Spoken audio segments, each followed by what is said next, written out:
বেদনা ভুলবে। আওয়াজটা বলেন ঠিক কিনা? আল্লাহর বান্দারা, এই জন্য আমি আহ্বান জানাবো, উদারত আহ্বান, আবেদন জানাবো। আমরা বহু সরকার আসছে আর গেছে দেখেছি, এবার আমরা ইসলামী সরকার কায়েম করতে চাই। আওয়াজটা বলেন ঠিক কিনা? কায়েম করলে সময় মতো জায়গা যাইয়ে কি করে লাগবো? কথা কয় না, কি করতে হবে? হ্যাঁ, আশেপাশে জায়গায় সিল মারা যাবে, দেখে শুনে চিল মারতে হবে, যেন বাংলার জমিনে উলামায়ে কেরাম ক্ষমতায় আসতে পারে, বাংলার জমিনে কোরআনের শাসন কায়েম হয়। বাংলার জমিনে যখন ইসলামী শাসন কায়েম হয়, ইসলামী শাসন কায়েম হলে হিন্দু বলেন, খ্রিস্টান বলেন, বৌদ্ধ বলেন, অমুসলিম বলেন, আস্তিক বলেন, নাস্তিক বলেন, যাই কিছু বলেন না কেন, সবাই শান্তি, যার যার হক, যার যার অধিকার ইসলাম তাকে দিয়ে দেবে। আওয়াজ দিয়ে বলেন ঠিক কিনা?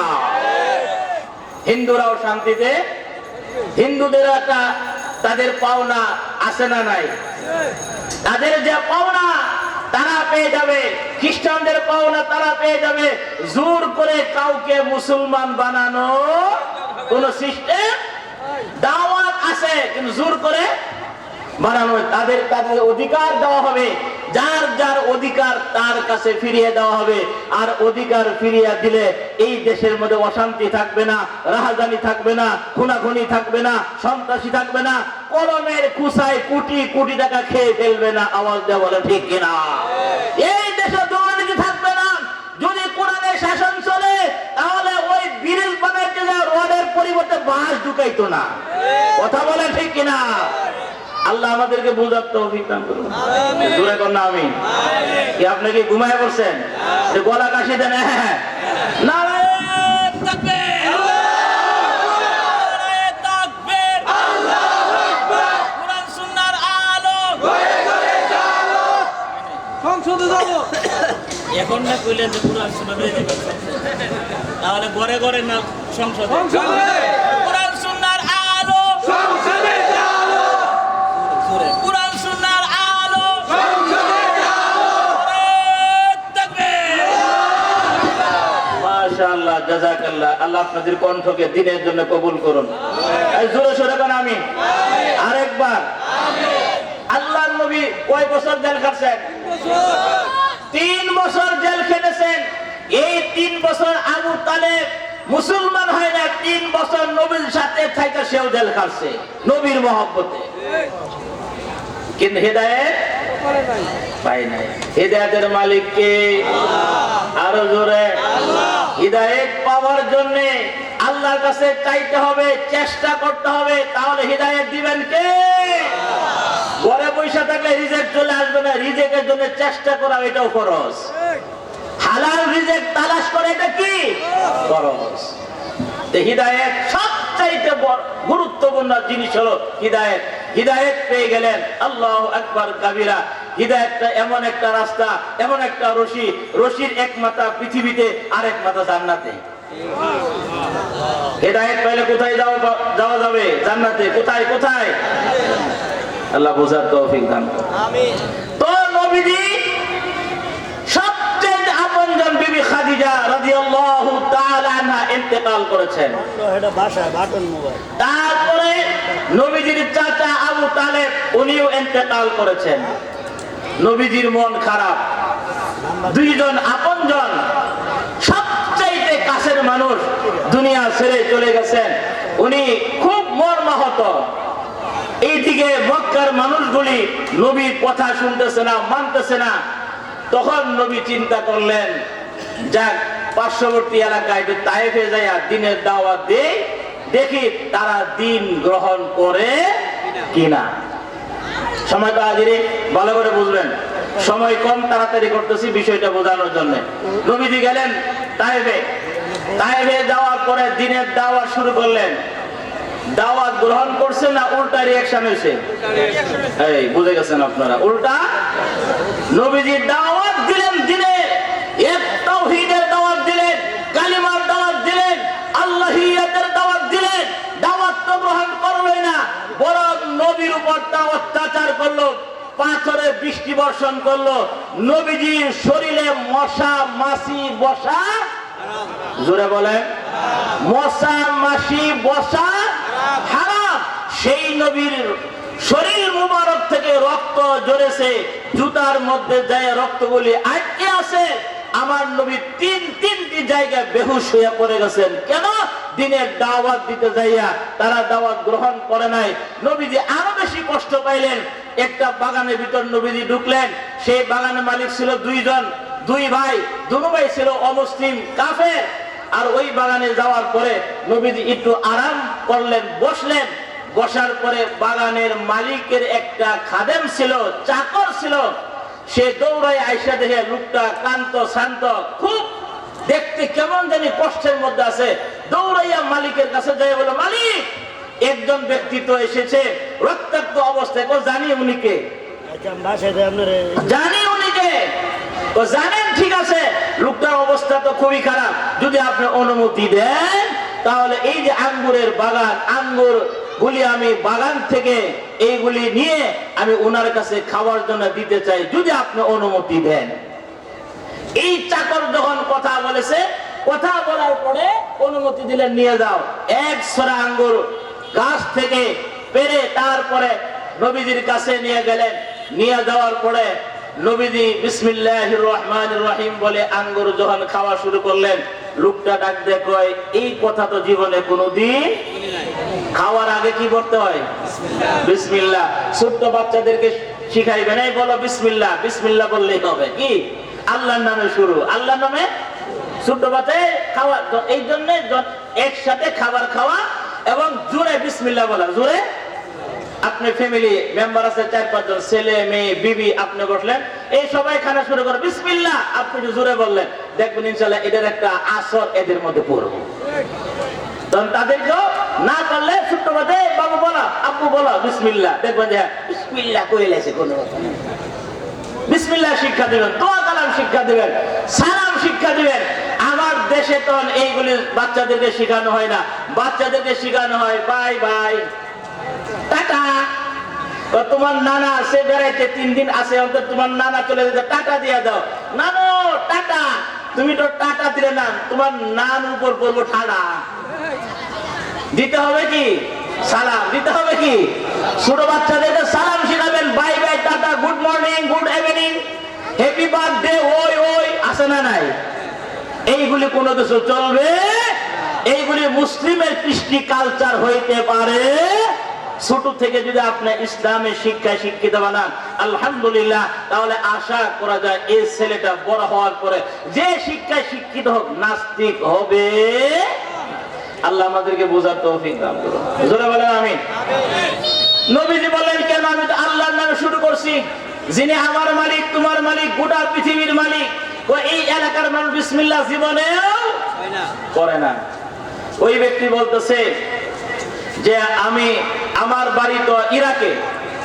নবীজি বললেন, তোমার বাড়ি ইরাকে? ইরাকে কি নিনুয়া? বললো, হ্যাঁ, আমার বাড়ি নিনুয়া। নবীজি বললেন, ইউনুস নবীর দেশে? লোকটা আশ্চর্য হয়ে বলল, হুজুর, আমার বাড়ি নিনুয়া, ইউনুস নবীর দেশে আপনি জানেন কেমনে? ইউনুস নবীকে আপনি চিনেন? নবীজি বললেন, সে আমার ভাই, সেই একজন নবী, আমি একজন নবী। এক নবীর খবর আরেক নবীর কাছে আছে না নাই? কথা বলেন, আছে না নাই? যত নবী রাসূল দুনিয়ায় আগমন করেছেন, সকল নবী রাসূল কবরের মধ্যে জিন্দা। জোরে বলেন আল্লাহু আকবার। সবাই কি জিন্দা? সবাই? আমার নবী কথা কন না, কে মদিনায় কি জিন্দা না মুর্দা? সবুজ গম্বুজের নিচে আছেন নবীজি, আরো আছেন সেথায় আবু বকর সিদ্দিক। ঠিক না? সবুজ গম্বুজের নিচে আছেন নবীজি, আরো আছেন সেথায় আবু বকর সিদ্দিক। সালাতু সালাম জানিয়ে আমি, সালাতু সালাম জানিয়ে আমি সোনালি জালে চুমু খাবো, আমি নবীজির কদমে সালাম জানাবো। আমি জীবনে বারবার মদিনা যাব। জোরে বলেন আমিন।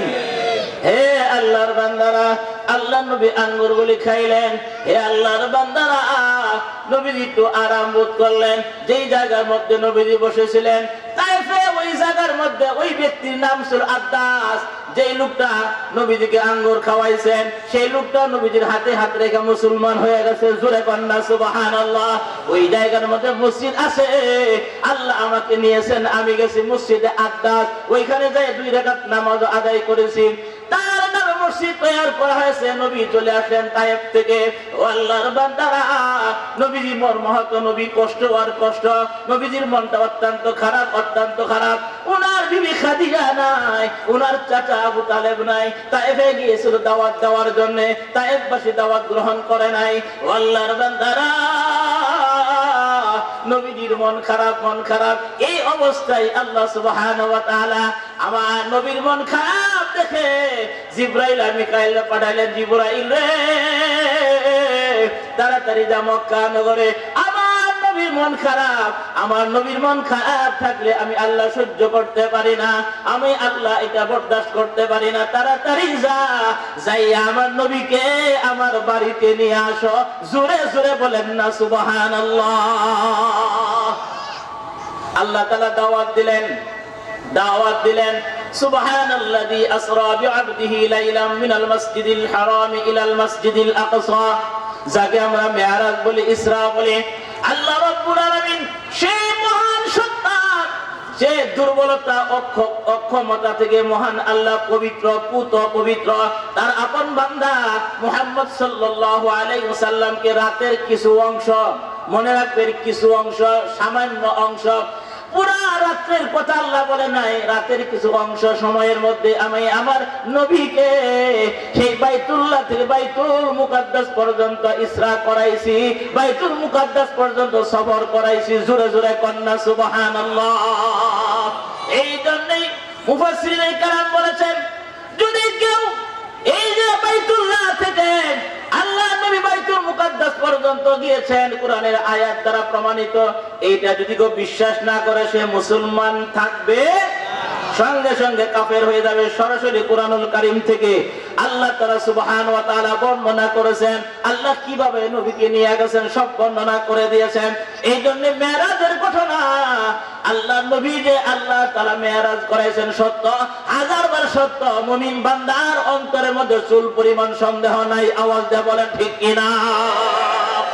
আমাদের মধ্যে কোনো সন্দেহ আছে নাকি? না না না, কোনো সন্দেহ নাই। ও আল্লাহর বান্দারা, আল্লাহ রাব্বুল আলামিন রাতে কিছু অংশ কুরআনুল কারীমের মধ্যে বললেন। মক্কা থেকে আল্লাহ তাআলা বাইতুল মুকাদ্দাস পর্যন্ত নিয়ে গেলেন। হযরত জিবরাইল মিকাইল আসলেন। আল্লাহ নবী ইশার নামাজ আদায় করলেন। ইশার নামাজ আদায় করার পরে উম্মে হানির ঘরে অথবা কাবার হাতিমে উম্মে হানির ঘরে নবীজির চাচা কবন উম্মে হানির ঘরে উনি ঘুমাইলেন। ঘুমানোর পরে রাত্রে বেলায় জিবরাইল মিকাইল এসেছে। কেমনে এসেছে? জোরে কোন আল্লাহু আকবার।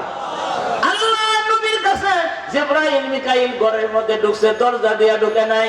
ও আল্লাহর বান্দারা, আল্লাহ নবী যেই ঘরের মধ্যে ঘুমাইছেন, ঘরের ছাদ, আল্লাহ নবী দেখেন গো অটোমেটিক ছাদটা ফাঁকা হইয়া গেছে।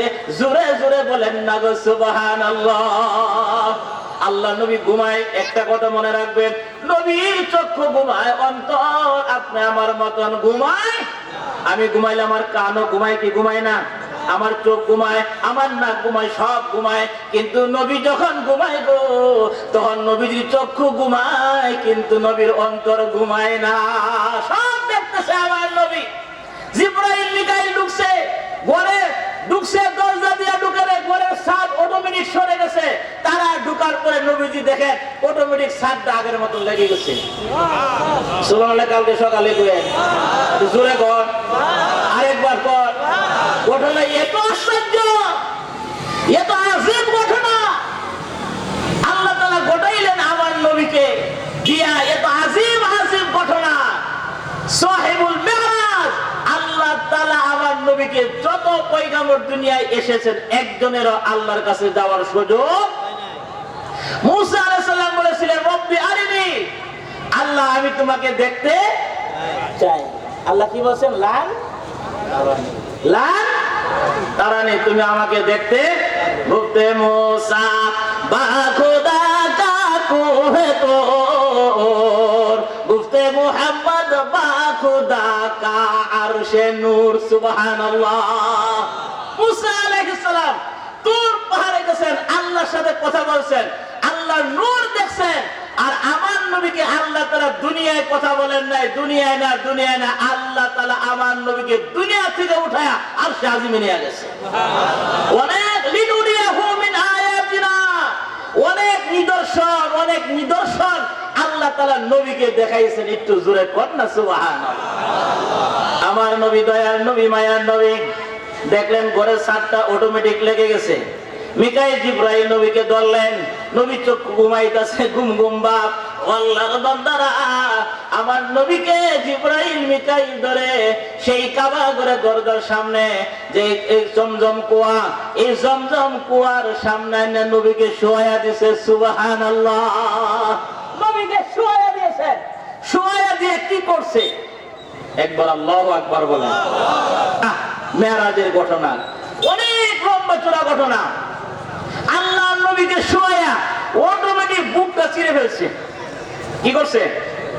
বর্তমানে open heart surgery, open heart surgery. এটা এখন আমরা মোটামুটি কম বেশি আমরা এটা জানি এবং শুনি। ওপেন হার্ট সার্জারি মানে পুরো বুক কি করে কাইটা দুই ভাল্লা করে ফেলে। তারপরেও মানুষ বাঁচে কি বাঁচে না? খুব কম লোক মারা যায়। এখন যে অত্যাধুনিক চিকিৎসা এসেছে, অপারেশন হয়, কম লোক মারা যায়। ওপেন হার্ট সার্জারি করার পরেও বেঁচে যায়। আল্লাহ, আইরে আমার আল্লাহর কুদরত। আল্লাহ আল্লাহ আল্লাহ আল্লাহ আল্লাহ আল্লাহ। কঠিন থেকে কঠিন একটা অপারেশন, ওপেন হার্ট সার্জারি। এটা কই পাইছে বিজ্ঞানীরা? আমার নবীর কাছ থেকে কর্জা করে আনছে। জোরে কর না মারহাবা। সর্বপ্রথম আমার নবীকে একবার, দুইবার, তিনবার, চারবার, কোন কোন বর্ণনা এসেছে নবীকে চারবার এইভাবে সিনা সাক করা হয়েছে। মেরাজের রাত্রে আল্লাহর নবীকে এইভাবে পুরা বুকটা চিরে, তারপরে এখান থেকে অনেক কিছু সব বের করলেন। জান্নাতে একটা পাত্র আনলেন, তার মধ্যে হিকমত এলেন, যা কিছু দরকার সব এনে দয়ে মুছে আবার ভিতরে সব ঢুকাইয়া দিলেন। জোরে খন্না সুবহানাল্লাহ। আশ্চর্যের বিষয় হলো এই যে এত কাটা সিনা করলো জিবরাইল, অপারেশন থিয়েটার লাগছে। তারপরে কোন যন্ত্রপাতি দরকার আছে, কুরাল মুরাল কাটা লেখা, এত কিছু করার পরে আল্লাহু আকবার কাবীরা নবীজি বলেন, এই যে কাটলো, পারলো, জোড়া লাগাইলো, আমি চুল পরিমাণ ব্যথা পাই নাই। এই জোরে কন্যা সুবহানাল্লাহ। কুদরতের মালিক কে? আল্লাহু আকবার কাবীরা, আল্লাহু আকবার কাবীরা। যাক, আল্লাহর নবী এখানে থেকে এবার শুরু। এবার কি? এই যে এবার শুরু। শুরুটা একটু শুনেন। শুরুটা আপনারা জানেন বুরাক। কি বুরাক? বারকুন। বারকুন শব্দ থেকে বুরাক। বারকুন অর্থ হলো বিদ্যুৎ। বারকুন অর্থ কি? বিদ্যুৎ। বিদ্যুতের গতি প্রতি সেকেন্ডে 1,86,000 মাইল প্রতি সেকেন্ডে। কিন্তু বিদ্যুতের গতি প্রতি সেকেন্ডে 1 লক্ষ, মানে 1 সেকেন্ডে বিদ্যুৎ যায় কতটুকু? 1,86,000 মাইল। যেতে পারবেন 1 সেকেন্ডে কতটুকু? কয় কদম? 1 সেকেন্ডে আপনি বলবেন একটা কদম দিতে পারবেন খুব বেশি হইলে। আর বিদ্যুতের গতি 1 সেকেন্ডে 1,86,000 মাইল। আপনি সুইচ দিলেন, সুইচ বোর্ডে ফ্যান কি 15 মিনিট পরে ঘুরছে? কথা কয় না। লাইট জ্বালাইতে গেছেন, সুইচ দিয়েছেন, সুইচ দেওয়ার পরে আধা ঘন্টা পরে আইটেল লাইট জ্বলতেছে। দেখতে দেরি, কিন্তু ফ্যান ঘুরতেও দেরি না, লাইট জ্বলতেও দেরি না। আল্লাহু আকবার বলেন। আছেন না গেছেন গা? একটু গলা কাশি দেন। বাস চলবো আপনাদের কিছুক্ষণ ইনশাআল্লাহ। তো নবীজি বুরাকে উঠলেন। এখানে অনেক ঘটনা আছে, দুর্বল রাওয়ায়াত আছে, সবল রাওয়ায়াত আছে, এগুলি বলা দরকার নেই। উনি উঠলেন বুরাকে। বুরাকে উঠার পরে বুরাকের গতি, যেহেতু বারকুন শব্দ থেকে বুরাক 1,86,000 মাইল 1 সেকেন্ড, তাহলে যদি আমরা আপাতত মানে সাময়িক মেনে নিলাম বুরাকের গতি আর বিদ্যুতের গতি 1, তাহলে 1 সেকেন্ডে বুরাক কত রূপ যাবে? 1,86,000 মাইল। বাইতুল মুকাদ্দাস মক্কা থেকে 15 দিনের রাস্তা। কয় দিনের রাস্তা? যাইতে 15 দিন, আইতে 15 দিন। তাহলে বুরাক যদি ওই বাইতুল মুকাদ্দাস যায় মক্কা শরীফ থেকে, তাহলে কয় সেকেন্ড সময় লাগবে? 15 দিনের রাস্তা কয় সেকেন্ড? সেকেন্ডে 1000 ভাগ করলে যাওয়া তা হইব। তোমার কথা কত নাই কে? 1 সেকেন্ডে তো 1,86,000 মাইল। আর 15 দিনের রাস্তা, 15 দিনের রাস্তা যাইতে কতটুক সময়? আরে আমার আল্লাহ কি কুদরত! বললেন যে রাতে কিছু অংশ, পুরা রাতের কথা বলেন নাই, রাতের কিছু অংশে আমার নবীকে আল্লাহ তাআলা ইসরা করাইছেন, মেরাজ করাইছেন। সুবহানাল্লাহ। যাওয়ার পথে অনেক ঘটনা। 3 জায়গায় নামছেন বুরাক থেকে। কয় জায়গায়? এটা কথা কোন, একটু জোরে কোন। যুবক ভাইরা কোন তো? মাশাআল্লাহ। রাগ করতেছেন? আলহামদুলিল্লাহ, আলহামদুলিল্লাহ। আমরা সবাই ভাই ভাই, কারোর জন্য বদদোয়া করব না, সবার জন্য আমরা কল্যাণ কামনা করব। কি করব? কল্যাণ কামনা করব। তার জন্য আমরা ভালোই দোয়া করব সবার জন্য। আপনি যখন আরেকজনের জন্য ভালো দোয়া করবেন, আল্লাহ তাআলা আপনাকে আগে ভালো করে দেবেন। আরেকজনের জন্য আপনি যা চাইতেছেন, আল্লাহ তাআলা আগে আপনাকে দিয়ে দেবেন। কিন্তু আমরা তো হিংসা, আমার মনে কি আছে? হিংসা, এমন হিংসা কারো ভালো আমরা দেখতে পারি না। আমার চাচার 2টা বাড়ি হয়ে গেছে, আমার ভাতিজার 3টা বাড়ি হয়ে গেছে, আমি সহ্য করতে আছে না নাই? আপনি তাদের জন্য দোয়া করেন। হুজুর কি চলে আসছেন? হ্যাঁ, মাশাআল্লাহ, হুজুর চলে আসছেন। আলহামদুলিল্লাহ বলেন। এর জোরে বলেন আলহামদুলিল্লাহ। এই জন্য হিংসাময় নিন্দা নয়, হিংসাও করা যাবে না, নিন্দাও করা যাবে না। সবার জন্য উন্মুক্ত দোয়া করতে হবে আল্লাহর কাছে। আপনি আরেকজনের জন্য যা চাইবেন, আল্লাহ আগে আপনাকে দিবেন, আল্লাহ আগে আপনাকে দিবেন। এই জন্য আমাদের মনটাকে ছোট রাখবো না, বড় রাখবো। নামাজ পড়বো, আল্লাহর হুকুম মানবো, আমরা ব্রড মাইন্ড নিয়ে চলবো, সালাম কালাম দিব, সবার সাথে ভালো ব্যবহার করব, সবার জন্য বেশি বেশি আমরা সুস্থতার জন্য দোয়া করব, সবার জন্য ভালোই দোয়া করব। কাউকে নিয়ে আমরা কুচিন্তা, কাউকে নিয়ে নিন্দা, হিংসা, বিদ্বেষ করব না। 3 জায়গায় নবীজি নামলেন। কয় জায়গায়? এই 3 জায়গায় বলে আমি বিদায় নিচ্ছি। আমার ওয়াজ এখানেই থাকবে, যদি আবার দেখা হয় ওইখান থেকে শুরু হবে। 3 জায়গায়, 1 জায়গায় নামলেন, নামার পরে জিবরাইল বললেন আপনি 2 রাকাত নামাজ পড়েন। নবীজি নামলেন, 2 রাকাত নামাজ পড়লেন। জিবরাইলকে জিজ্ঞাসা করলেন, জিবরাইল কোন জায়গা? নবী তো চিনেন না, কোন জায়গায় আল্লাহ? High high. জিবরাইল বলেন, নবী গো, এইটা হলো ইয়াসরিব, এই জায়গাটা মদিনাতুন নবী, আপনি হিজরত করবেন, মদিনায় আসবেন, এই জায়গায় আপনি নামলেন। সুবহানাল্লাহ কইবেন না? আরেক জায়গায় নামছেন, ওই যে মুসা আলাইহিস সালাম যে জায়গায় আল্লাহর সাথে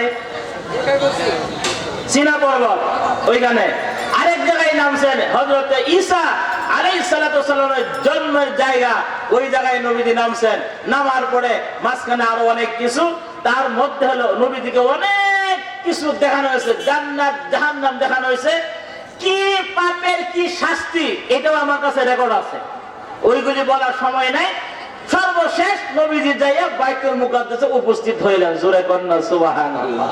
উপস্থিত হওয়ার পরে যাইয়া দেখে কে জানি গো আজান দিতেছে। রাত কয়টা বাজে? গভীর রাত। রাত্র কি এশার নামাজের টাইম না, ফজরের নামাজে আজান দিতেছে। আজান দেওয়া শেষ, কে জানি ইকামত দিতেছে। সুবহানাল্লাহ বলবেন না? আর ওইখানে মানুষ লক্ষ লক্ষ মুসল্লি রেডি, এত রাত্রে মুসল্লি করতে আইছে। সুবহানাল্লাহ ওয়া বিহামদি। সম্মানিত হাজিরিন, যত পয়গম্বর আল্লাহ দুনিয়াতে পাঠাইছেন, সকল পয়গম্বরকে ওই রাতে ওইখানে আল্লাহ মুসল্লি বানায় নবীজির পিছনে 2 রাকাত নামাজ পড়াইছে। নামাজের ইমামতি করছেন কে? আমার নবী। জুড়ে বলেন কে? আমার নবী, আপনার নবী, নবী মুহাম্মদুর রাসূলুল্লাহ সাল্লাল্লাহু আলাইহি ওয়াসাল্লাম ইমামতি করেছেন। আর নবীজির পিছনে লক্ষ লক্ষ পয়গম্বরের নামাজ আদায় করেছেন। জোরে কন্না সুবহানাল্লাহ। ইমামুল আউয়ালিন আল আখিরিন বাহরে সাদকা রাহমাতাল লিল আলামিন। নবীজি নামাজ পড়লেন, নামাজ করে সে জিবরাইল বলেন হুজুর জানেন আপনার পিছনে কারা নামাজ পড়ছে? নবীজি বলেন কারা নামাজ পড়ছে? জিবরাইল বলেন লক্ষ লক্ষ আল্লাহর পয়গম্বরের আপনার পিছনে আজকে নামাজ আদায় করেছে ইমামুল মুরসালিন। আমার নবীকে বলা হয়। সম্মানিত হাজিরিন, আল্লাহ সুবহানাহু ওয়া তাআলা আমাদের সকলকে নবীর প্রতি প্রেম ভালোবাসা, নবীর আদর্শ, নবীর ইত্তেবা করে মরণ পর্যন্ত সুন্নতের উপর কায়েম ও দায়েম থাকার তৌফিক দান করুন, আমিন। সুবহানাকাল্লাহুম্মা ওয়া বিহামদিকা আশহাদু আল্লা ইলাহা ইল্লা আনতা আস্তাগফিরুকা ওয়া আতুবু ইলাইক। আমার কথা কি কষ্ট পেয়ে থাকলে আল্লাহর রাস্তে maaf করবেন, দোয়া করবেন। আসসালামু আলাইকুম ওয়া রাহমাতুল্লাহি ওয়া বারাকাতুহু। আলহামদুলিল্লাহ, আল্লাহ তাআলা দরবারে শুকরিয়া আদায় করি। আজকে আমাদের সামনে যিনি উপস্থিত হয়েছেন বাংলাদেশের শ্রেষ্ঠ খানদানদের মধ্য থেকে একটি খানদানের সুযোগ্য সন্তান, বাংলাদেশের জাতীয় মসজিদের সম্মানিত খতিব, সারা পৃথিবীর মধ্যে শ্রেষ্ঠ মুহাক্কিক আলেমদের মধ্য থেকে একজন আলেম, ফকিহ হযরত মাওলানা আব্দুল মালিক দামাত বারকাতুহুমুল আলিয়া ভাই আমাদের সামনে উপস্থিত হয়েছেন। উঁচু খানদানের একজন সন্তান। আজকে ইসলামী মহাসম্মেলনের সম্মানিত প্রধান অতিথি সভাপতি শাইখুল হাদিস আল্লামা আব্দুল মাজিদ দামাত বারকাতুহুমুল আলিয়া, আল্লাহ রাব্বুল আলামিনের কাছে আমরা দোয়া করব হযরতের শত ব্যস্ততা থাকা সত্ত্বেও আমাদেরকে একটু বরকত দেওয়ার জন্য আমাদের সামনে উপস্থিত হয়েছেন। এই পর্যায়ে আপনাদের সামনে গুরুত্বপূর্ণ আলোচনা করবেন শাইখুল হাদিস হযরত মাওলানা আব্দুল মাজিদ দামাত বারকাতুহুমুল আলিয়া, মুহতামিম দারুল উলুম হুসাইনিয়া মাদ্রাসা ভালুকা।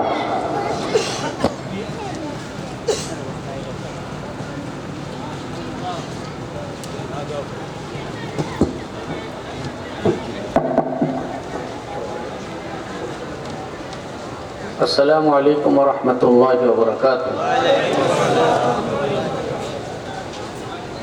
الحمد لله الذي هدانا إلى الصراط المستقيم، والصلاة والسلام على من أرسله هدى هو بالاهتداء حقيق، ونورا به الاقتداء يليق، وعلى آله الذين قاموا بنصرة الدين القويم، وأصحابه الذين هم كالنجوم في السماء للاهتداء والاقتداء.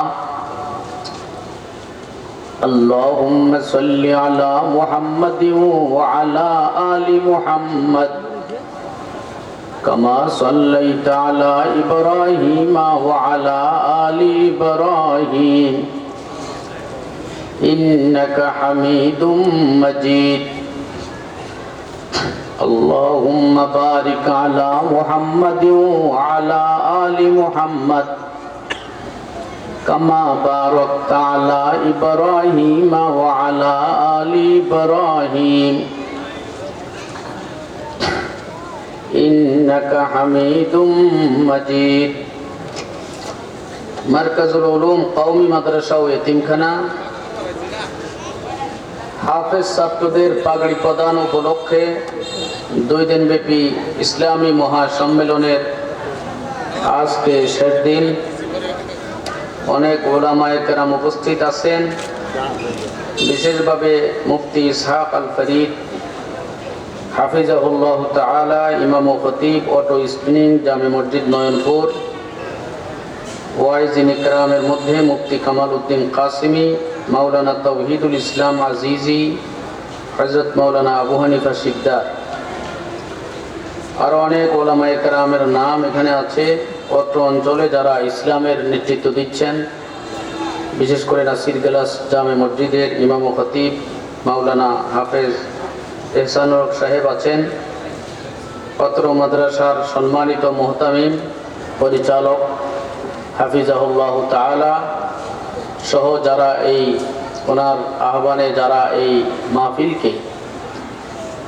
মাহফিলকে সুন্দরভাবে বাস্তবায়ন করার জন্য মেহনত করেছেন, পরিশ্রম করেছেন এবং সহযোগিতা করেছেন, আল্লাহ তাআলা প্রত্যেকের খেদমতকে কবুল করুন। 15 মিনিট আমার সময় ধার্য করা। যেহেতু এই মাদ্রাসার নাম মারকাজুল কোরআন কওমি মাদ্রাসা, সেহেতু কোরআন নিয়ে কিছু কথা বলার ইচ্ছা।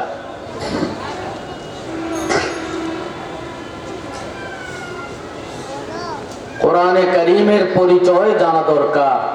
মাদ্রাসার নাম মারকাজুল কোরআন। কোরআনের পরিচয়, কোরআন একটা বই, এটা কোরআনের পরিচয় নয়।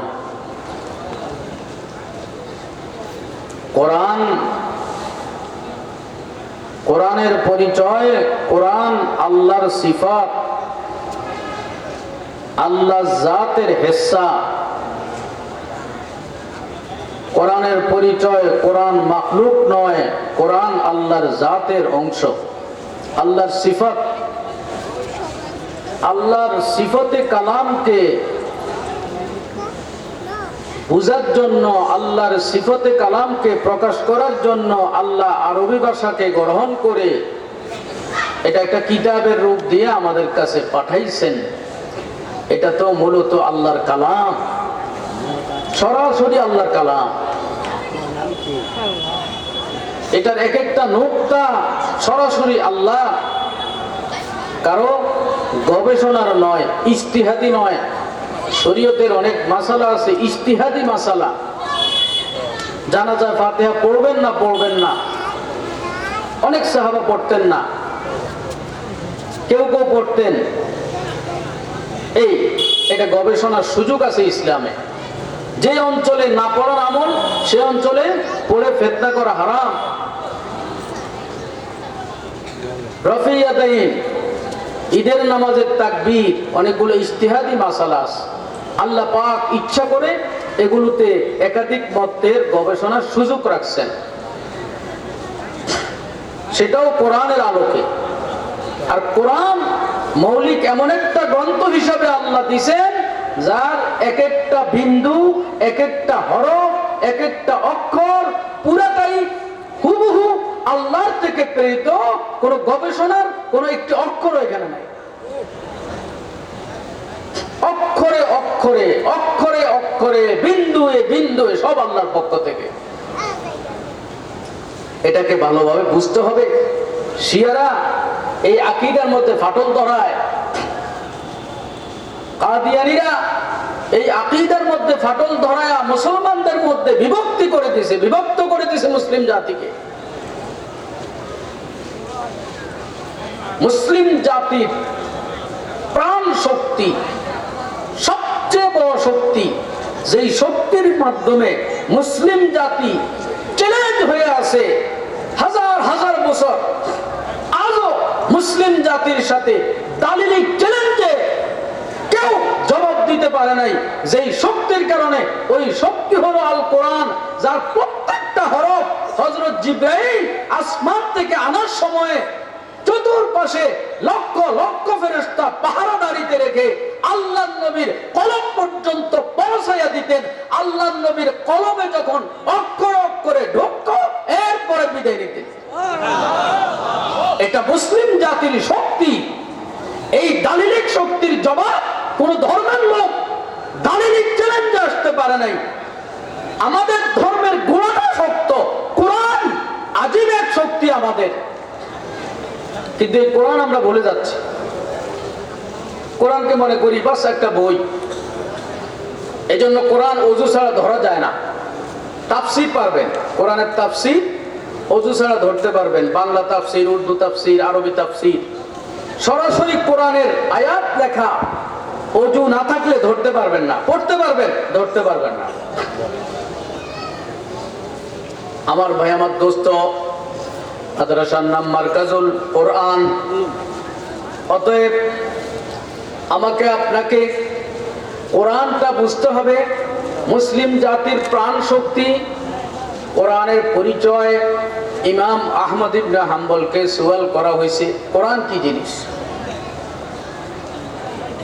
ইমাম আহমদ ইবনে হাম্বলকে সুয়াল করা হয়েছে কোরআনের জন্য, যিনি সবচেয়ে বেশি জেল কাটছেন 22 বছর কোরআনের ইজ্জত রক্ষার জন্য। কোরআনকে মুতাজিলা সরকার বলেছিল সেই যুগের যে কোরআন হলো এটা মখলুক। তিনি চ্যালেঞ্জ দিয়েছিলেন, না, কোরআন এটা আল্লাহর সিফত, এটা মখলুক না, এটা আল্লাহর কালাম, এটা মখলুক না, এটা সৃষ্টি না, এটা স্রষ্টার সিফত। এই একটা আকীদা প্রতিষ্ঠার জন্য 22 বছর জীবন দিয়েছেন। মৃত্যুর পরে সাধারণভাবে ইমানদারদেরকে সুয়াল করা হয়, তোমার রবকে, তোমার দিন কি, ইনাকি কি চিনো? এরপরে উত্তর দিতে পারলে জান্নাতের দেশ, জান্নাতের আবহাওয়া কবরে চালু করে দেয়া হয়।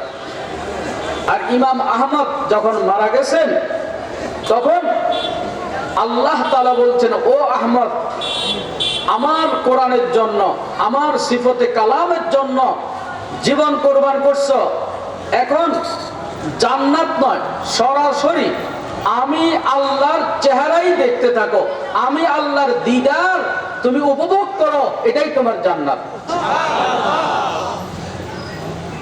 আশিকারা রোজে মাহশর বা কিয়ামত কারিনিস, আশিকারা জুস তামাশা এ জামালে ইয়ারিনিস, আশিকারা জুস তামাশা এ জামালে ইয়ারিনিস, আশিকারা জুস তামাশা এ জামালে ইয়ারিনিস। আমার চেহারা দেখো, আল্লাহ যেমন তার চেহারা তেমন, কোন মখলুক তার মতো নয়, আল্লাহর মতো কেউ নয়। আল্লাহ আল্লাহ, আল্লাহর কোন তুলনা উপমা নাই। আল্লাহ বলেছেন আমাকে দেখতে থাকো। ইমাম আহমদকে সুয়াল করা হয়েছে, কোরআন নিয়ে আপনি জীবন দিয়েছেন, কোরআনের পরিচয়টা দেন। ইমাম আহমদ ইবনে হাম্বল বলছেন, কোরআনের পরিচয় হলো, কোরআন আমার কাছে মনে হয় এটার পরিচয়, কোরআন হলো আখিরাতের জানালা। জানালা দিয়ে তাকাইলে বাইরের আবহাওয়া, স্নিগ্ধতা দেখনেওয়ালাকে শান্তি দেয়, আরাম দেয়, ভালো লাগে, চোখের মধ্যে জ্যোতি হয়, ভিন্ন রকম ভালো লাগে।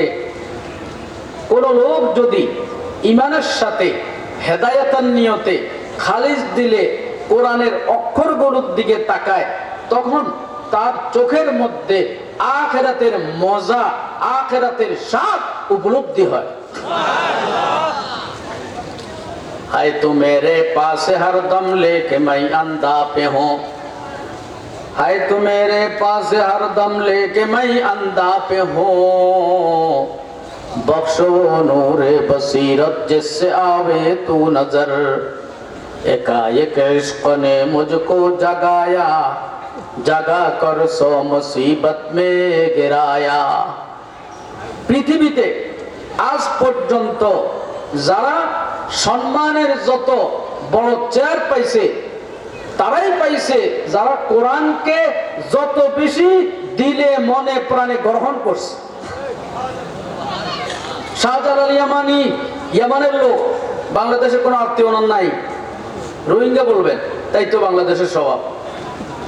শাহপরান, শাহ আমানত, শাহ আলী বগদাদি কি বলবেন? রোহিঙ্গা তো বলবেন, তাই কি ওনার বাড়ি কি বাংলাদেশে নাকি? খাজা মঈনুদ্দিন চিশতি আজমিরি বাড়ি কোথায়? চিশতে, ইরানে, আফগানিস্তানে, এখন ভাগ হয়ে গেছে। আজমির তো পরে আসছে, কি বলবেন? বিশ্ববরেণ্য এই মহান ব্যক্তিগুলো, প্রত্যেকটা মানুষ যখন কোরআনকে সিনায় ধারণ করে কোরআনের আওয়াজ নিয়ে বাংলার জমিনে আসছে, মানুষ তাদেরকে নিজের রক্তের চেয়েও বেশি সম্মান করে। হায় তু মেরে পাশে হরদম लेके मैं अंधा पे हूँ बख्शो वो नूरे बसीरत जिससे आवे तू नजर। কোরআন যে যতটুকু আবু জাহাল আবুল হেকাম ছিল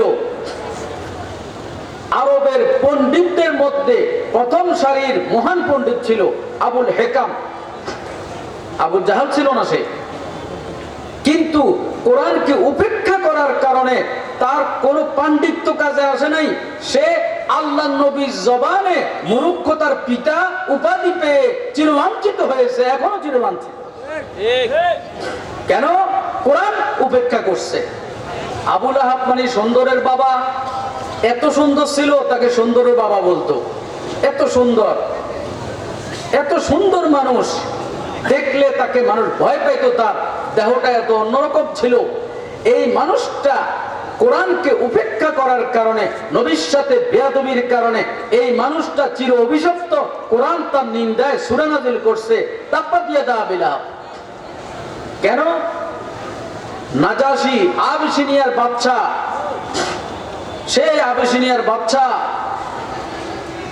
তার সে যে গোপনে মুসলিম হইছে এটা খ্রিস্টানরা জানতো না। আল্লাহ নবীর প্রতি সম্মান রেখে জাফর রাদিয়াল্লাহু আনহুর মাধ্যমে দাওয়াত পেয়ে মুসলিম হয়ে গেছে, এটা খ্রিস্টানরা জানতো না। জানলে তাকে মেরে ফেলতো। তিনি পুরা রাষ্ট্রে সাহাবাদের বড় জামাতকে, শত শত সাহাবাকে ইসলামী কাজ করার জন্য গোপনে পথ সুযোগ করে দিয়েছেন। উপরে উপরে বুঝতে দেন নাই খ্রিস্টানদেরকে। তিনি যখন মারা গেছেন, খ্রিস্টানরা তাদের খ্রিস্টীয় নিয়মে তাকে দাফন করছে, ইসলামী জানাজা হয় নাই। আল্লাহ একমাত্র ব্যক্তি, আল্লাহ একমাত্র ব্যক্তি যার ব্যাপারে ওহী পাঠাইছে, হে জিবরাইল মুহাম্মদকে বলো সাহাবাদেরকে নিয়ে নাজাশীর জানাজা পড়তে। যদিও তার লাশ আবিসিনিয়ায় হাবশায়, কিন্তু মদিনা থেকে তার গায়েবানা জানাজা পড়তে বলো।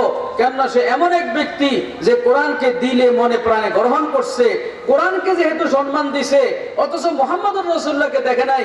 অতএব যার সম্মানে কোরআনকে সম্মান দিছে তাকে দিয়েই তার গায়েবানা জানাজা পড়ায়া বিশ্ববাসীর কাছে আমি এই মেসেজ দিতে চাই, কোরআনকে যে মনে প্রাণে গ্রহণ করবে তাকে দুনিয়ার মানুষ উপেক্ষা করলেও শ্রেষ্ঠ আল্লাহর প্রিয় মানুষদের মাধ্যমে এদের আলোচনা আল্লাহ জীবন্ত রাখবে, এদের আলোচনা জীবন্ত থাকবে। কোরআনের কোন দায়ী, কোরআনের কোন ওয়াইজ, কোরআনের কোন ইমাম, কোরআনের মসজিদের কোন ইমাম, মাদ্রাসার কোন আলেম, মুফতি, মুহাদ্দিস যদি সুন্নাহর উপরে থাকে, কোরআনের জন্য নিবেদিত প্রাণ হয়, তার কমিটি, তার সমাজ, তার এলাকা যদি তাকে উপেক্ষাও করে, লাঞ্ছিতও করে, আল্লাহর কসম তাকে আল্লাহ সম্মানের বড় চেয়ার দেওয়া ছাড়া মৃত্যু দিবে না। দিলেও আখিরাতে তাকে সিদ্দিক আউলিয়াদের উঁচা স্তরের হাসর ওয়ালাদের সাথে তারা হাসর করবে।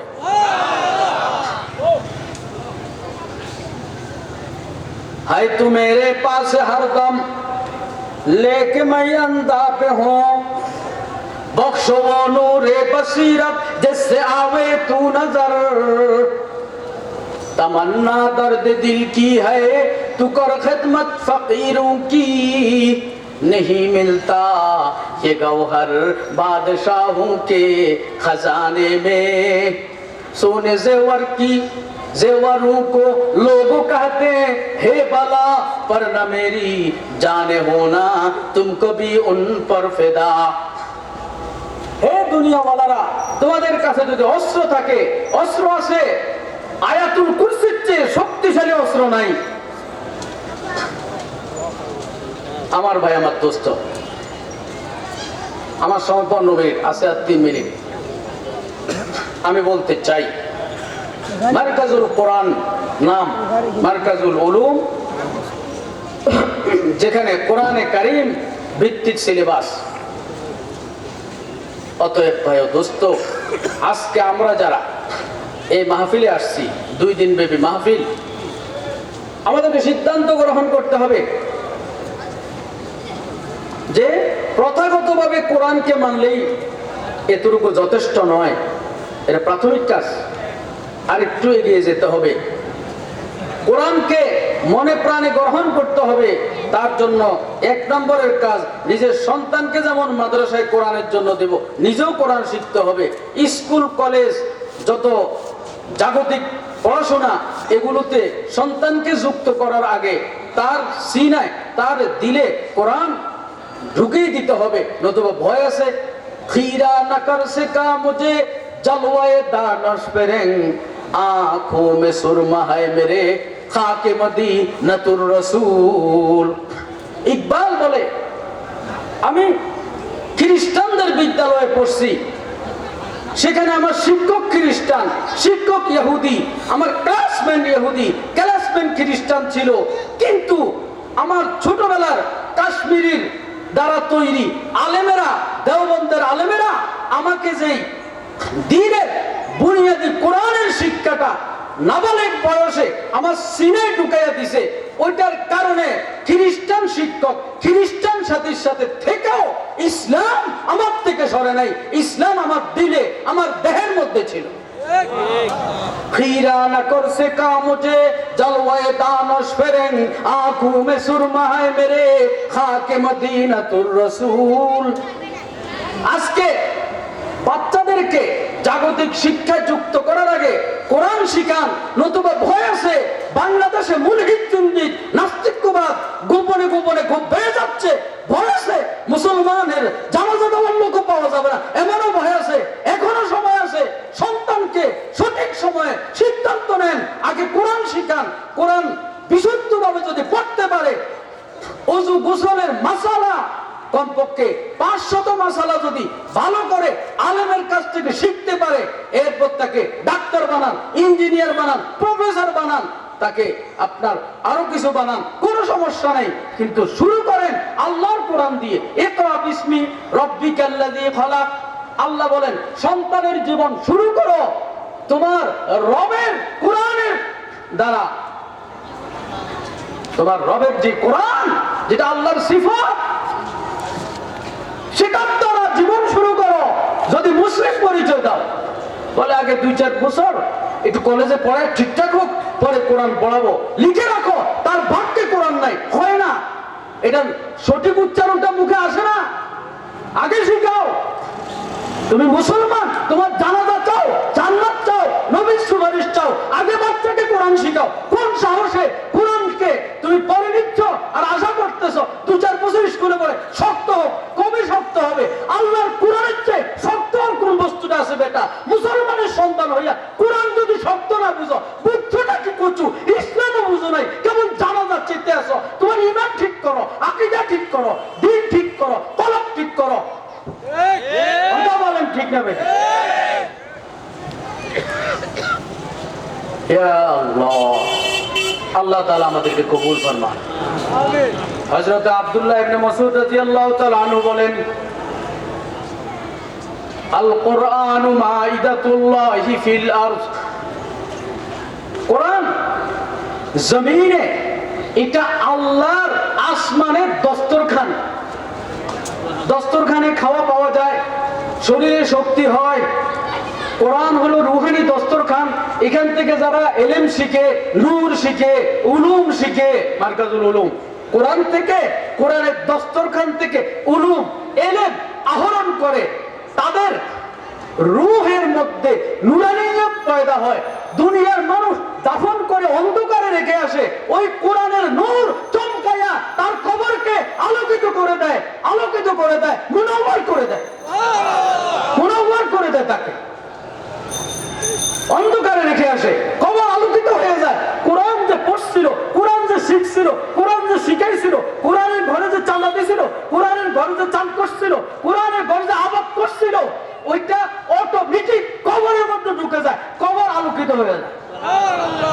তো এর আছে কিনা? ইনশাআল্লাহ একটু পরে হাফেজদেরকে পাগড়ি দেওয়া হবে, ওলামায়ে কেরাম তারতিবের সাথে বয়ান করবেন। আল্লাহ আমাদের সকলকে কবুল করুন। কোরআন ধরতে রাজি আছি ইনশাআল্লাহ। শেষ কথা 1 মিনিট। আমাদের দাদা পীর মহিউস সুন্নাহ শাহ আবরারুল হক হারদুই রাহিমাহুল্লাহ, তিনি বলেছেন, কোরআন মজলুম, জুলুম আর করো না, আল্লাহ নারাজ হবে। কোরআনকে জুলুম করব? কিভাবে মজলুম? কোরআন কম দামাটা কিনে মানুষ, দোকানে যায় বলে দাম কম কোনটা, শাড়ি কেনার সময় কম দাম, কোরআনের সময় ওখানে বেশি দাম আর কোরআনের সময় কম কম কম। লজ্জা থাকা উচিত মুসলমানের। তুমি যদি মুসলমান হও সবচেয়ে দামি প্রিন্টের কোরআনটা কিনো। কথা বলেন। দুই, শাড়ি কি একটা কিনে, 3 পিস কি একটা কিনে, না যতজনের দরকার ততটা? তাহলে ঘরে যদি সদস্য হয় 5 জন, কোরআন কিনে একটা, কোরআন কিনে একটা, সাহস কত বড়। 5 জন থাকলে 5টা কোরআন, 10 জন থাকলে 10টা কোরআন। কিসের মুসলমান তুমি? কোরআন বুঝো না, কোরআন কিনো না, কোরআন পড়ো না। 3, গাড়ি কি ধোয়া লাগেনি? জামা কাপড় ধোয়া লাগেনি? কথা কন লেখা 2 তো হয়। স্বর্ণ রূপা খোলা রেখে দেয় না ডেকে বাক্সে? তাহলে আল্লাহর কোরআনের চেয়ে দামি জিনিস আছে? ওটার গিলাপ বেশিরভাগ জায়গায় নাই। মসজিদের মধ্যে কোরআন পড়ে থাকে। ও সভাপতি, কারো কারো তওবা করো, মসজিদের কোরআনে কেন গিলাপ লাগাওলে না? আবার সভাপতি হইছো। ও সেক্রেটারি, ও ক্যাশিয়ার, মসজিদের কোরআনে গিলাপ কেন লাগাইলে না? আজকে তওবা করো, কালকে লাগাও, আল্লাহর কাছে জবাব দিতে হবে। কথা বলেন। কোরআনে গিলাপ থাকে মসজিদগুলো বেশিরভাগ। আমার দাদা পীর, যাত্রাবাড়ি হুজুরের পীর, দাওনার হযরতের পীর, মধুপুরের পিসা হুজুরের পীর, দুজন আমার পিসা খেলাফত দিছে আমাকে। এটাই সবক দিছে, গেলে এগুলাই বলো, জায়গা জায়গায় এগুলাই বলো। এই জন্য বললাম খেলাফত দিছে, এটা প্রচারের জন্য না। এটা বলছে, এটা বলো যে এটাই সবক। কোরআনকে গিলাপ দাও, কোরআনকে একরাম করো, কোরআনকে সম্মান দাও, কোরআনকে তার ইজ্জতে বসাও। গিলাপ, গিলাপকে আদোয়া না দোয়া? কয়দিন ধুইতে হয়? মাসে 1 দিন না বছরে 1 দিন? মাকড়সা বালু বইরা কেসমেস হয়ে ধুইতে রাজি আছি। 1 নাম্বার কোরআন কম দামাটা কিনবো। 2 নাম্বার যতজন করে ততজন। 3 নাম্বার গিলাপ লাগবে। গিলাপ ধুইতে হবে না? ধুইতে হবে। এটাকে ভালো বাক্সে সুন্দর জায়গায় এই কয়েকটা হক আদায় করতে রাজি আছি। কোরআন শিখতে রাজি আছি। শুধু ছেলে মেয়ে কেনা নিজেরাও, শুধু ছেলে মেয়ে কেনা নিজেরাও। হ্যাঁ, আল্লাহ তাআলা আমাদেরকে কবুল করেন, আল্লাহ আমাদেরকে ক্ষমা করেন। আমিন বিরহমাতিকা ইয়া রাহমান।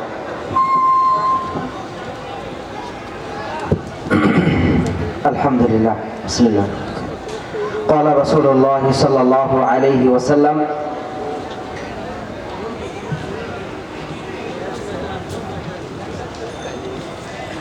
إن الله لا ينظر إلى صوركم وأموالكم ولكن ينظر إلى قلوبكم وأعمالكم। বড়দের জবান থেকে কথাগুলোও দামি দামি বের হয়। হুজুর যতক্ষণ কথা বলছেন আলহামদুলিল্লাহ, শ্রোতারাও প্রাণ হলে কথাগুলো শুনছেন। হুজুর আমাদের এখানে থাকবেন। হুজুরের হাতে অত্র মাদ্রাসার এবছরের 24 জন ছাত্র, হাফেজ ছাত্র পাগড়ি হুজুরের বরকতি হাত থেকেই গ্রহণ করবেন। হুজুর আছেন ইনশাল্লাহ। আমরা আবার হুজুরকে দেখবো ইনশাল্লাহ। বড়দের চেহারা আল্লাহওয়ালা, সর্বদিক থেকে আল্লাহ তাআলা ওনাদেরকে বরত্ব দান করেছেন। যদিও শারীরিক গঠন আমরা মনে করি আল্লাহ শরীরকে দেখেন না, চেহারাকেও দেখেন না, মালকেও দেখেন না। দেখেন কি? আমার কলব দেখেন, আমার আমল দেখেন। আল্লাহ আমাদের সকল বড়দেরকে আরো বড় এবং তাদের ছায়াকে আমাদের উপর আরো দীর্ঘায়িত করেন এবং আমাদেরকে সকলকে তাদের পদাঙ্ক অনুসরণ করে সামনে অগ্রসর হওয়া এবং সকলকে একসাথে নিয়ে সামনে অগ্রসর করার তৌফিক দান করে সকল বলে আমিন।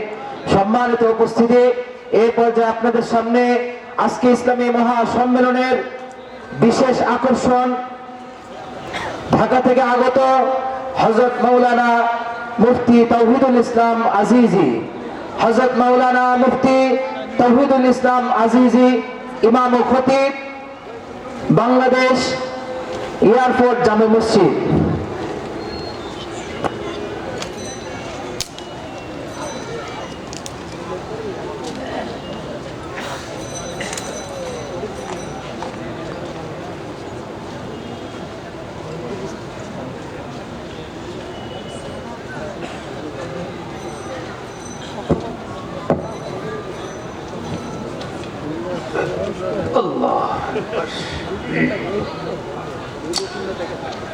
আসসালামু আলাইকুম ওয়া রাহমাতুল্লাহি ওয়া বারাকাতুহু।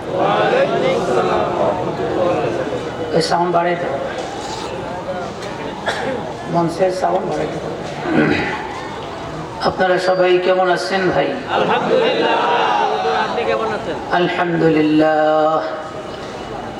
الحمد لله الذي نزل الفرقان على عبده ليكون للعالمين نذيرا فتحدى بأقصر سورة من سوره مساقع الخطباء من العرب الأرباب فلم يجد به قديرا والصلاة والسلام على رسوله محمد سيد البشر المخصوص بطيب النشر وعلى آله وأصحابه دعاة الأنام وهداة الإسلام أما بعد فأعوذ بالله من الشيطان الرجيم সকলে বুক ভরে সম্মিলিত কণ্ঠে মহব্বতে আওয়াজে আমার সাথে সকলেই পড়েন ভাই। বিসমিল্লাহির রহমানির রহিম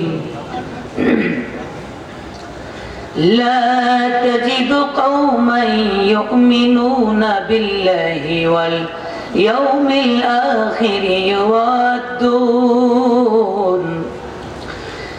يوادون من حاد الله ورسوله ولو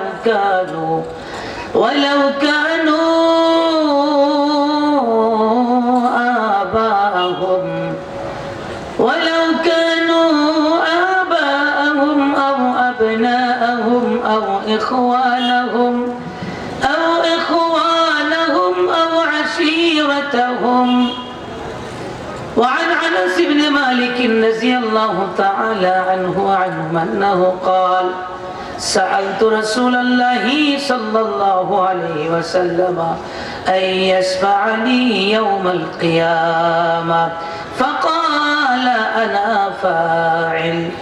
وقال تعالى في شان حبيبه ومحبوبه ومعشوقه إن الله وملائكته يصلون على النبي يا أيها الذين آمنوا صلوا عليه وسلموا تسليما بلغ العلا بكماله كشف الدجى بجماله حسنة جميع خصاله صلوا عليه وآله. হে ভাই, তোমার মাইকের আওয়াজ তো আমার কানে বাসে না। এত সুন্দর আয়োজন, মাইক কেমন কেন? মারকাজুল উলুম কওমি মাদ্রাসা এতিমখানার উদ্যোগে আয়োজিত 2 দিন ব্যাপী 10তম বার্ষিক ইসলামী মহাসম্মেলনের 2য় দিনের সম্মানিত সভাপতি, প্রধান অতিথি, বিশেষ অতিথিবৃন্দ, বাংলাদেশের সংখ্যাগরিষ্ঠ মুসলমানদের হৃদয়ের স্পন্দন, নায়েবে নবী ওয়ারাসাতুল আম্বিয়া ওয়াজিবুল ইহতারাম দিগার হযরত উলামায়ে কেরাম, বাবার বয়সের মুরব্বিয়ানে ইজাম, দিনদার ইমানদার যুবক ভাইয়েরা, পর্দার আড়ালে অবস্থানরত আমার অত্যন্ত শ্রদ্ধেয় মা বোনেরা, সর্বপ্রথমেই কালিমাতুর শুকর আদায় করছি মহান রব্বুল আলামিনের দরবারে, যিনি অত্যন্ত দয়া করে, মায়া করে, মহব্বত করে, দুনিয়ার সমস্ত ফিতনা ফাসাদ থেকে হেফাজত করে, দুনিয়ার সমস্ত গুনাহের পরিবেশ থেকে রক্ষা করে। বুঝে থাকলে বলুন তো ভাই, আজকের এই কোরআনী মাহফিল, জান্নাতি মাহফিলে আমাদেরকে আসার মতো, বসার মতো ক্ষমতা কে দিয়েছেন? আরো জোরে বলি, কে দিয়েছেন? তাহলে আসেন শ্রী মনিবের দরবারে অন্তরের অন্তঃস্থল থেকে সম্মিলিত কণ্ঠে মহব্বতে আওয়াজ আকাশ বাতাস মুখরিত করে রব্বে কাবাকে খুশি করার লক্ষ্যে একবার কালিমাতুশ শুকর আদায় করি, জোরে সুরে বলি আলহামদুলিল্লাহ। আরেকটু মহব্বতে আওয়াজ দিয়ে আল্লাহকে খুশি করার জন্য আবারও বলি আলহামদুলিল্লাহ। মাইকের আওয়াজ ক্লিয়ার আছে? আছে। আপনারা সবাই শুনতেছেন?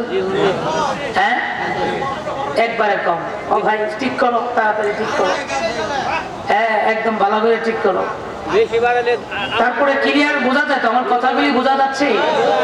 আচ্ছা ঠিক আছে, যা আছে চলবে। আমার আওয়াজ বাড়লে যেন ভাই তোমার আওয়াজ না কমে, কি বলেন ঠিক কিনা? হ্যাঁ, আমার আওয়াজ যখন বাড়বে অনেক সময় আমরা বাড়াই ফেলে ওরা কমাই দেয়, এমন যেন না হয়। এখন ঠিক আছে, আবার আমার কানে আসতেছে কিছুটা। আলহামদুলিল্লাহ বলি আলহামদুলিল্লাহ। একজন আলোচকের পুঁজি দুইটা, একটা হলো শ্রোতা আর একটা মাইক। যেরকম ঠিক কিনা? মাইকের কন্ডিশন যদি খারাপ হয়, বক্তা যতই পাওয়ারফুল হোক, বুঝেন না, কাম হতো না রে ভাই। আধা ঘন্টা কথা বলার পর বক্তার আর ভালো লাগতো না কথা বলা। আলহামদুলিল্লাহ। প্রিয় ভাইরা, আমি যেইভাবে কথা বলছি আমার ভাষা কোনো সমস্যা আছে? যুবকরা আওয়াজ দাও, কোনো সমস্যা নাকি? আঙ্গু খালি নোয়াখালী ফার্স্টটা বললে সাতটা বোঝা যায় না, এমন কোনো ভেজাল আছে?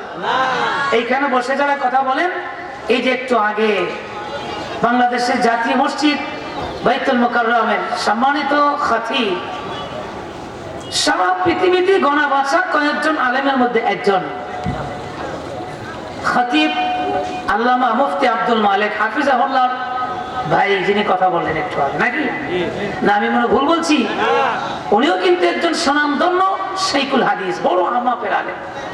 এইখানে বসে যারা কথা বলেন এক একজন জাতির আধ্যাত্মিক ডাক্তার, জোরে বলেন ঠিক কিনা?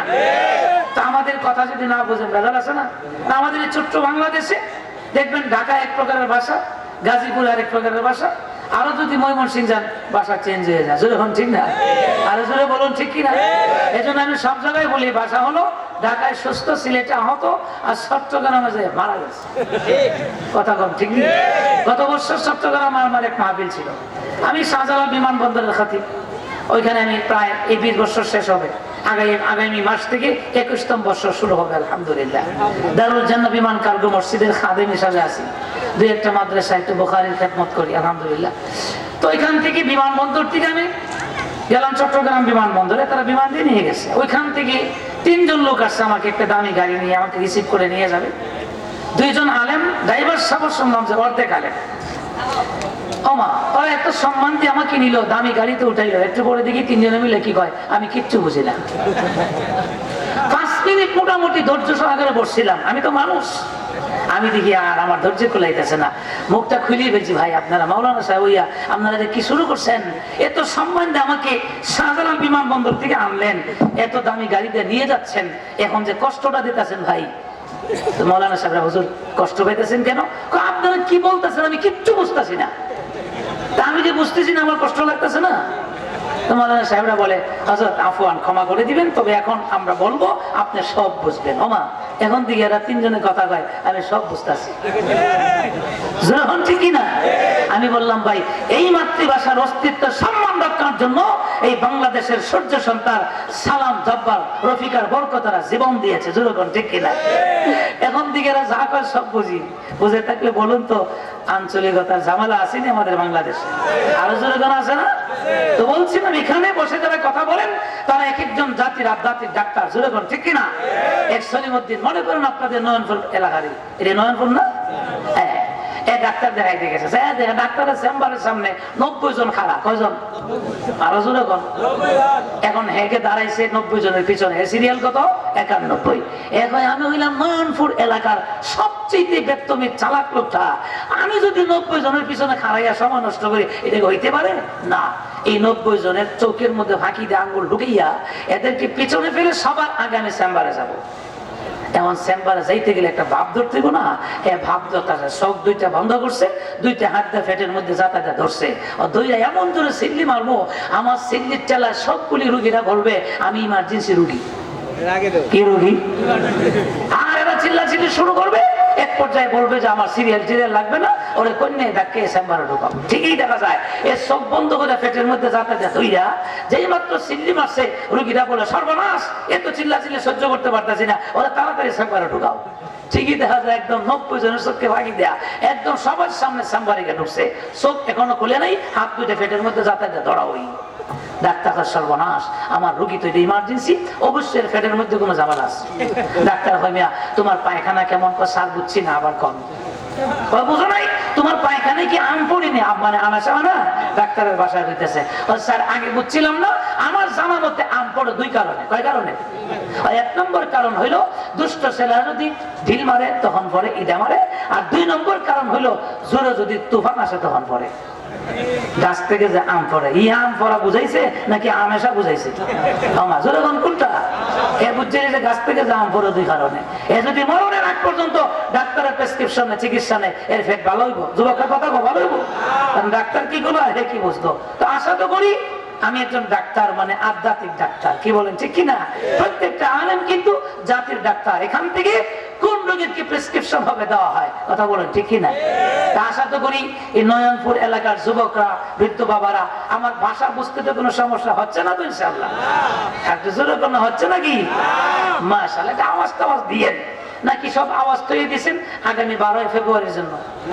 হ্যাঁ, ওই সময় দিবেন, তবে এখন বেশি করে দেন, এখন বেশি করে দিবেন, যেন আগামী সেই 12 ফেব্রুয়ারি নির্বাচন যেন ইসলামের পক্ষের নির্বাচন।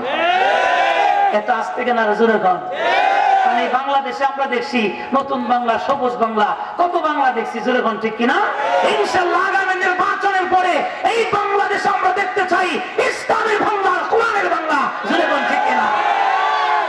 ইনশাআল্লাহ এখন একটু প্রস্তুতি নেন, আগামী 12 ফেব্রুয়ারির নির্বাচনের পরে হোক যে কোনো পার্টি পাস করুক, যে কোনো পার্টির নেতৃত্বে আমরা ইসলামকে ক্ষমতায় দেখতে চাই, জোরে বল ঠিক কিনা? আল্লাহ যেন সেই পরিবেশ এই বাংলাদেশে তৈরি করে দেন।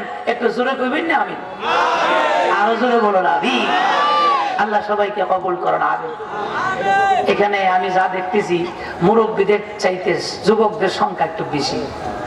আমার ধারণা মতে প্রায় 80% যুবক হবে, আর 20% 15% মুরব্বীরা, পাটনা দাড়িওয়ালারা। দাড়িওয়ালা তাও তো দেখতেছি না বেশি একটা মুরব্বী, মাঝের মধ্যে দেখা যায়। 90% যুবক আজকের মাহফিলে ইনশাআল্লাহ। অতএব আমিও যুবকদেরকে কলিজা দিয়ে ভালোবাসি। প্রিয় নবী ভালোবাসা শিখাইছেন, কে শিখাইছেন বলেন? আর জোরে খান। নবী বলেন যুবকরা আমার কলিজার টুকরা। কেন? কারণ এই যুবক সাহাবীদের রক্তের বিনিময়ে, তাদের জীবনের বিনিময়ে আল্লাহ ইসলামকে শক্তিশালী করেছে। এটা আসতে ঠিক করলে হবে না, জোরে খান না ঠিক কিনা? আল্লাহর নবী বলেন যুবকরা আমার কলিজার টুকরা, আমার সাহাবী আবু বকর। আমি প্রিয় নবী মুহাম্মদ আরবি নবুয়ত প্রাপ্তির পরে সর্বপ্রথম দাওয়াত দিলাম আবু বকরকে, আমার বন্ধুটাকে। বললাম আবু বকর, আমি আল্লাহর পক্ষ থেকে নবুয়ত প্রাপ্ত হয়েছি, আমি নবী, আমি রাসূল। অতএব চিন্তা করলাম দাওয়াতটা তোমাকে দিয়ে শুরু করি, কারণ তোমাকে আমি ভালো করে চিনি, তুমিও আমাকে চিনো। হযরত আবু বকর বলেন ঠিক আছে, আমি হাত রাখলাম, আমাকে কালিমা পড়ান। আবু বকর সিদ্দিক সর্বপ্রথম কালিমা পড়ে মুসলমান। আল্লাহু আকবার। নবী বলেন আমার আবু বকর যেই দিন কালিমা পড়ে মুসলমান হলো, আমার আবু বকর বয়স ছিল 37 বছর। 37 বছরের যুবক আমার আবু বকর। সেই দিন আমার ওমর আমার হাতে হাত রেখে কালিমা পড়েছিল, আমার ওমরের বয়স ছিল 26 বছর। আল্লাহু আকবার। 26 বছরের টকবকে যুবক ওমর। আমার সাহাবী আব্দুর রহমান ইবনে আউফ যেই দিন কালিমা পড়ে মুসলমান, সেই দিন আমার আব্দুর রহমান ইবনে আউফের বয়স ছিল 17 বছর। আল্লাহু আকবার। 17 বছর, 26 বছর আর 37 বছরের এই সমস্ত যুবকদের রক্তের বিনিময়ে আল্লাহ ইসলামকে শক্তিশালী করেছেন। এই জন্য যুবকরা আমার কলিজা। আল্লাহু আকবার। প্রিয় নবী থেকে যুবকদেরকে ভালোবাসা আমরা শিখছি। যারা 2-4 জন পাটনা দাড়িওয়ালা আছেন, আপনারা রীতিমতো বেজার হয়েছেন মনে হয়। তাই যাইয়া প্রথমে ফুলা বান্ডা সরেজ করে লেছে, আমরা কি বাদ করলাম না? আপনাদের সম্মান আল্লাহর কাছে অনেক বেশি। আল্লাহু আকবার। আমি ইচ্ছে করলে হাদিস থেকে সনদ সহকারে বলতে পারি।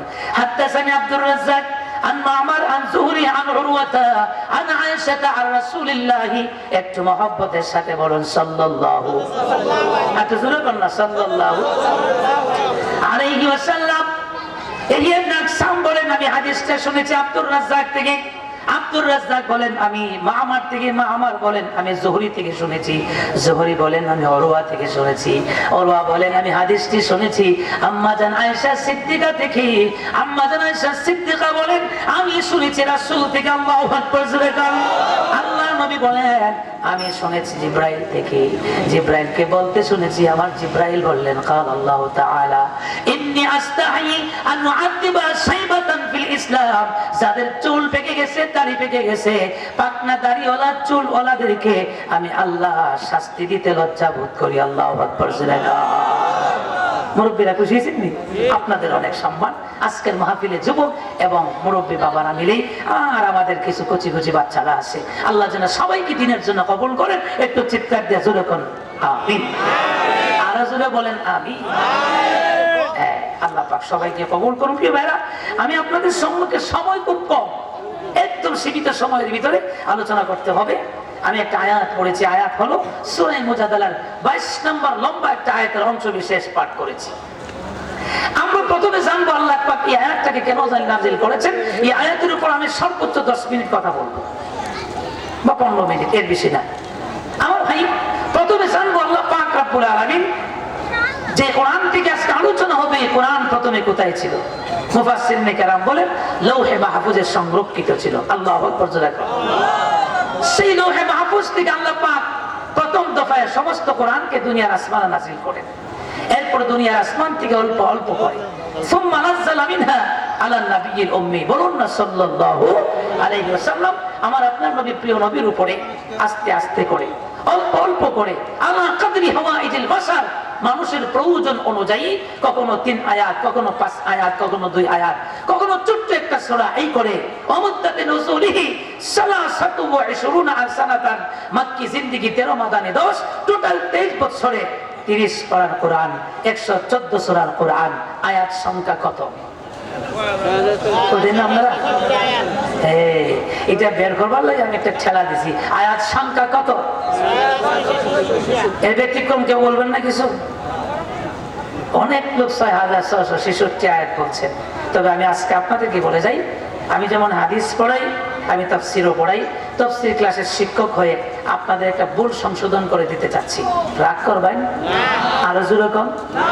যারা বলছেন 6666, আজকে থেকে বালা করে তবু ওই জিতুগা, আর জীবনে কোনোদিন 6666 আয়াত বলবো না। পারবেন? যদি বিশ্বাস না হয়, যাদের কাছে অ্যান্ড্রয়েড সেট আছে, এখন আপনি অ্যান্ড্রয়েড সেটে গুগল সাহেবকে জিজ্ঞাসা করেন, বলেন তো কোরআনুল কারীমে আয়াত সংখ্যা কত? তিনি টাচ করে বলে দিবে 6666। এটা ভুল, আর বিশুদ্ধ বর্ণনা হলো 6236। কত কম? আরো জোরে বলুন 6000। বলেন সবাই 6000। আরো জোরে 4236। 6600 সবসময় এটা করবে। পারবেন না ইনশাআল্লাহ? আল্লাহ সবাইকে কবুল করুন।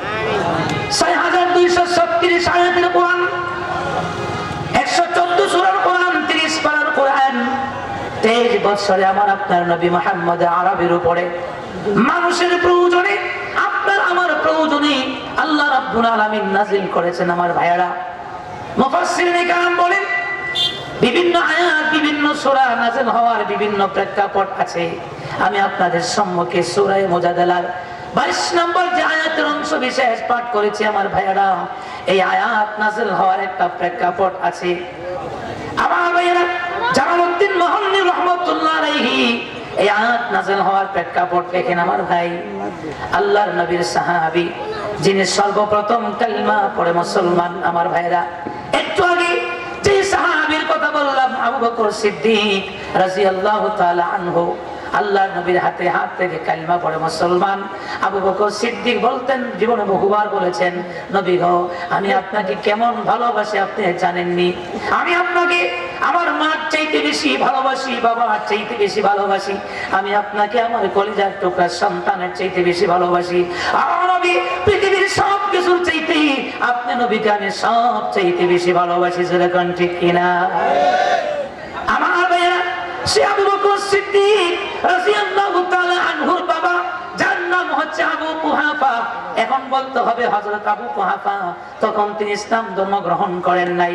আমার ভাইয়েরা, বাবা, যেই বাবার ঔরসে আবু বকর সিদ্দিক জন্মগ্রহণ করলেন, ওই বাবা যখন আমার আপনার নবীর ব্যাপারে অসৌজন্যমূলক আচরণ করলেন, আমার ভাই আবু বকর সিদ্দিক তিনি তার রাগ সামলাইতে পারেন নাই। সিদ্দিক আকবর একজন ঠান্ডা প্রকৃতির মানুষ ছিলেন, মেজাজ ছিল ঠান্ডা, সহজ রাগ করতেন না। ওমর ছিলেন এর সম্পূর্ণ ব্যতিক্রম, জোরে কোন ঠিক কিনা? ওমর ছিলেন জামালি তবিয়তের মানুষ, মেজাজ ছিল খুব গরম। আবু বকর সিদ্দিকের মেজাজ ছিল ঠান্ডা, কিন্তু সব সময় ঠান্ডা হতো না। কোরআনের বিরুদ্ধে কেউ কথা বললে, ইসলামের বিরুদ্ধে কেউ কথা বললে, প্রিয় নবীর শানের বিরুদ্ধে কেউ কথা বললে, আবু বকর সিদ্দিকের শান্ত মেজাজ মুহূর্তের ভিতরে গরম হতো, জোরে কোন ঠিক কিনা? বাবা হয়ে যখন নবীর শানে আমার অসৌজন্যমূলক আচরণ করলেন, আবু বকর সিদ্দিক সহ্য করতে না পারে বাবাকে হাত দিয়ে থাপ্পড় মারলেন। থাপ্পড় খেয়ে আমার ভাই আবু কুহাফা দৌড়ে গেছে বিচারের জন্য। এবং আবু কুহাফা এটা জানে, ন্যায্য বিচার, সঠিক বিচার যদি পেতে হয় মক্কার মধ্যে একটা লোকই আছে, সেই লোকটা হলো আব্দুল্লাহর ছেলে মুহাম্মদ, যেরকম ঠিক কিনা? আব্দুল্লাহর ছেলে মুহাম্মদ এমন একটা যুবক, এমন একটা মানুষ যার কাছে ন্যায় বিচার পাওয়া যায়। আবু বকর যেহেতু আমার সন্তান হয়ে আমার গায়ে হাত তুলেছে, সঠিক বিচার যদি পেতে হয়, ইনসাফপূর্ণ বিচার যদি পেতে হয়, তাহলে আব্দুল্লাহর ছেলে মুহাম্মদের কাছে যেতে হবে। দৌড়িয়ে আমার আপনার নবীর কাছে যেয়ে বলে, মুহাম্মদ তোমার শিষ্য আমার ছেলে আবু বকর আমার গায়ে হাত তুলছে, আমি তোমার কাছে তার নালিশ করলাম।